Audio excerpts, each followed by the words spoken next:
Assalamualaikum, this is Ranjit. I'm a learning and development manager and co-author of the book Winning It Together. आज जिस topic में आपसे बात करने जा रहा हूँ वो मेरे दिल के बहुत करीब है।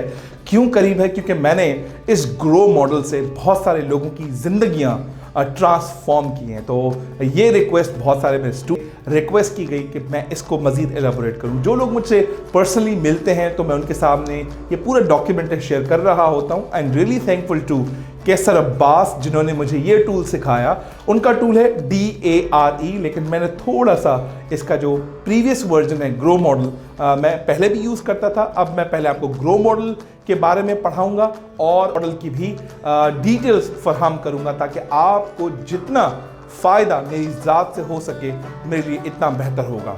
तो मैंने आपको रियलिटी के तो जब मैं ग्रो मॉडल की बात करता हूं तो लोग बड़ी क्यूरियोसिटी डेवलप कर देते हैं आखिर ग्रो मॉडल है क्या और ग्रो मॉडल में ऐसा क्या है कि लोग बड़ा इसको दिल से सुनते हैं और लोग जब इसको सुनते हैं तो उसको अप्लाई करना भी चाहते हैं। तो ग्रो मॉडल की जो निमोनिक्स हैं पहले मैं उस पर बात करता हूँ। G for goal, R for reality, O for options and W for will and way forward. ये मैंने 2 ऑर्गेनाइजेशन में अप्लाई किया था और लोग आज भी मुझे मैसेजेस करते हैं व्हाट्सएप पे कि पहले हमारी सैलरी, क्योंकि वो थे और सेल्समैन थे, वो कहते पहले हमारी सैलरी 5 से 7 हज़ार रुपये डिडक्शन होती थी और पता ही नहीं होता था वो सैलरी क्यों डिडक्ट हुई है।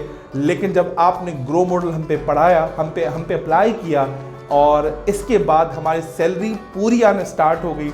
अगर पैसे कटते भी तो 200-250 रुपये कटते हैं क्योंकि उनका ग्रो मॉडल के साथ VOQ वैलिडेशन, ओनरशिप, क्वालिटी का एक कॉन्सेप्ट अटैच होता था और मैंने VOQ को ग्रो में कन्वर्ट कर दिया।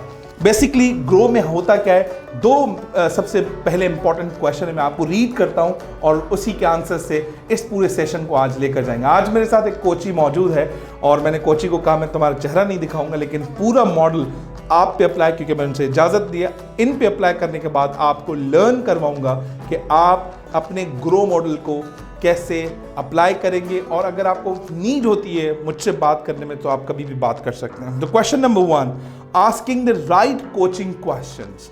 जो कोच होता है उसका सबसे बड़ा कमाल ये नहीं कि ग्रो मॉडल्स को कितना आता है, उसका सबसे बड़ा कमाल ये नहीं है कि उसको कितनी नॉलेज है, कितनी ग्रिप है कंटेंट पे, बट कमाल की बात यह है वो कौन से राइट क्वेश्चंस पूछता है अकॉर्डिंग टू सिचुएशन, वो उसकी हकीकत में जीत होती है। तो वो राइट क्वेश्चंस क्या हैं, मैं गोल बनाने के 15 सवाल आज आपसे करूंगा और उम्मीद करता हूं ये 15 सवाल आप अपने आप से भी करेंगे और जहां पर आपको लगेगे कि यार यहां मुश्किल हो गई या प्रॉब्लम हो रही है, so I am here to help you out in any condition, in any situation. Now the question number 2, asking questions in the right order. और कोच का सबसे बड़ा कमाल ये होता है कि वो सही डायरेक्शन में और सही तरतीब में सवाल करें। मतलब अभी ABC सवाल में आपसे पूछा आपका नाम क्या है और आगे से पूछा हाँ भाई ये बताओ कि CSS में कौन सा पेपर तुम्हारा पास हुआ, तो नाम के पास CSS के पेपर की क्या लॉजिक है। इस तरह से हैप्पैज़ार्ड क्वेश्चंस नहीं होने चाहिए। क्वेश्चंस की लॉजिक और ऑर्डर को समझना बहुत ज़रूरी है। तो मैंने 15 सेट ऑफ क्वेश्चंस रेडी किए हैं और उन्हीं क्वेश्चंस को समझाते हुए मैं बताऊंगा कि राइट क्वेश्चंस क्या होते हैं and right order of the question क्या होते हैं, उस पर हम बात करेंगे। तो जब मेरे पास कोची आए, कोची से मैंने कहा कि भाई आज हम किस बारे में डिस्कशन करें, तो पहला मेरा सवाल उनसे ये था, what is the aim of this discussion. आप और मैं अगर आज इस मंच पे मिले हैं तो आपका सबसे बड़ा मकसद क्या है डिस्कशन करने को। तो उन्होंने कहा कि भाई मुझे सैप का ट्रेनर बनना है। जब उसने मुझे सैप का ट्रेनर कहा तो पहले तो मैं ब्लास्ट हो गया कि भाई मैं तो इसको 5-6 साल से जानता हूं, इस तरह की पहले कभी बात की नहीं, लेकिन हम इस तरह के इमोशंस, इस तरह के आइडियाज, इस तरह की थॉट्स, इस तरह की परसेप्शन, बॉडी लैंग्वेज को कभी भी डिस्प्ले नहीं करते अपने कोचेस के सामने, क्योंकि हमें उनकी हेल्प करनी होती है। अगर उसका ट्रस्ट डेवलप नहीं हुआ ड्यू टू माय कॉन्वर्सेशन और any of my miss handling of the body language, वो डिस्ट्रैक्ट हो जाएगा और मेरी कोचिंग पे ट्रस्ट नहीं करेगा। सो सबसे पहले मैं आपको बताता चलूं कि उस कोच ने मुझे कहा कि मुझे सैप का ट्रेनर बनना है, तो मैंने अगला सवाल उससे किया ये वाला, what would you need to happen for you to walk away feeling that is time as well spent।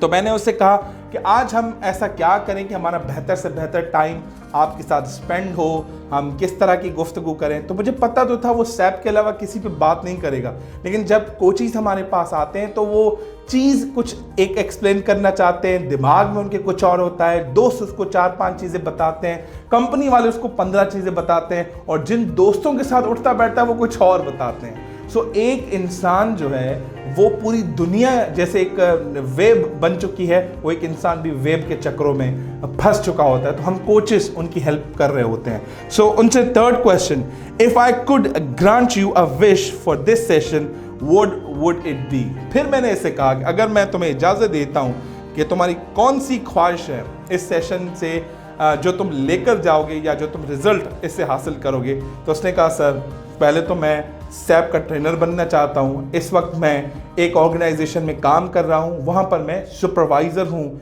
लेकिन मेरे घर वाले कहते हैं कि मैं एक आईटी कंपनी में काम करूं और डेटा एंट्री का काम करूं या फिर सॉफ्टवेयर इंजीनियरिंग का काम करूं। तो देखिए पहले मैंने सैप की बात की, अब ये 4-5 आइडियाज़ आ जाए, तो 4-5 आइडियाज़ को हम मज़ीद ब्रेक डाउन करते हैं ताकि वो एक चीज़ के पीछे भागे, एक चीज़ पे फोकस लगाए। जब वो एक चीज़ पे फोकस लगाएगा तो पूरी एनर्जी उसमें ही लगेगी, क्योंकि आर्नल्ड श्वार्ज़नेगर ने बड़ी ज़बरदस्त एक वीडियो में कहा, there is no plan B, I had plan B, but if you are working on a plan A but focusing on a plan B and preparing a plan B, it means you deliberately want to kill the plan A and you want to have a safety net, and safety net is what? Plan B.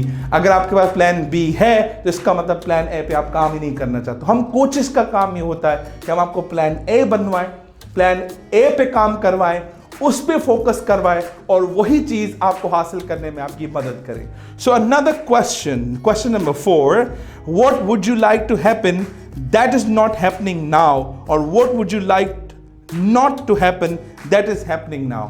अभी क्या हो रहा है, आप क्या नहीं चाहते जो आपके साथ हो, और आप जो नहीं चाहते वो आपके साथ क्या हो रहा है, इस तरह का। तो पहला तो मैं आपको बता दूं, वो एक प्राइवेट कंपनी में काम करता है, उसकी सुपरवाइजर की नौकरी है। जो तालीम है वो नौकरी नहीं है, इसका मतलब ये है या तो वो टाइम पास कर रहा है या अच्छी नौकरी की तलाश में। पहला तो ऑप्शन ये हो गया। दूसरा, ये वेट कर रहा है जो मेरी तालीम है उसी तरह की नौकरी मिल जाए, या कहीं एक तीसरा ऑप्शन, जो इसने मुझे कहा कि मुझे सैप का ट्रेनर बनना है, तो हमने उसको कहा अभी वेट करो, हम तुमसे मजीद बात करते हैं कि हमें करना क्या चाहिए। जैसे इसने मुझे कहा मुझे सैप ट्रेनर बनना है, तो मैं इससे अगला सवाल ये करूंगा, आपने सैप ट्रेनर बनने के लिए किया क्या? तो उसने बड़ी ज़बरदस्त बात की। पहले तो सर मैंने ट्रेनर्स ढूंढे, जब इसी कंपनी में सैप के सेशंस होने लगे तो उसमें मैं एक्टिवली पार्टिसिपेट करने लगा। लोगों की 6 बजे छुट्टी होती थी, मैं तो कहता 8 बजे तक क्लासेस लगे तो मैं बैठा रहूँगा, और उस सेशन में इस तरह से पार्टिसिपेट किया कि जैसे कि इसी का खुद का सेशन हो रहा हो। और जब डिस्कशन मजीद बढ़ती गई और डिफ़िकल्टीज होती गई तो इसको और मज़ा आने लगा, तो इसका पता तो लग गया, इसका इंटरेस्ट जो है वो सैप की तरफ है। लेकिन अभी ये डेवलप नहीं हुआ ट्रेनर बनने का या सिर्फ और सिर्फ सैप के ऑप्शन सीखने का। ठीक है, now I am going to ask another question, what outcome would you like from this session, discussion and interaction. जब मैं इनसे ये सवाल करूंगा कि इस पूरे सेशन के बाद, आप इस इंटरेक्शन के बाद आप किस तरह के आउटकम चाहते हैं, क्योंकि इसने तो ऑलरेडी मुझे बता दिया कि मैं सैप का ट्रेनर बनूंगा, बड़ी ज़बरदस्त बात। अब सैप का ट्रेनर बना कैसे जाएगा, तो मैं इससे ये पूछूंगा कि अगर सैप का ट्रेनर बनना है तो आपको क्या क्या चीज़ें करनी चाहिए। तो इसने मुझे ये बताया कि सैप का ट्रेनर बनने के लिए सबसे पहले मुझे वो काम ढूंढना पड़ेगा जो सैप पे ऑलरेडी होता है। तो इसके डिस्कशन के बाद इसने मुझे बताया मुझे पीआर बनाना आता है, मुझे जीआरएन कराने आता है, पीआर जो रिक्विजिशन है, आइटम्स कैसे बनती है, उसकी टेक्निकलिटीज़ क्या होती हैं, उसके नंबर्स क्या होते हैं, उसके जनरल लेजर कैसे बनता है, उसका कॉस्ट सेंटर कैसे तैयार होता है। इसने पूरी चीज़ें 1 महीने में सीख डाली। It means he is clear कि इसको सैप वाला मास्टर बनना है, लेकिन इसके घर वाले अभी भी कहते हैं तुम्हें सॉफ्टवेयर इंजीनियर बनना है, दोस्त कहते हैं तुम्हें कुछ और बनना है। सो जब सेकंड इंटरेस्ट की बात मैंने पूछी कि चलो ठीक है ये तो हो गया, फिर इसने 3-4 लोगों को आइडेंटिफाई किया जिसको बहुत अच्छा सैप आता है। अगर ये उनके साथ अपनी नौकरी के साथ साथ 1-2 घंटा एक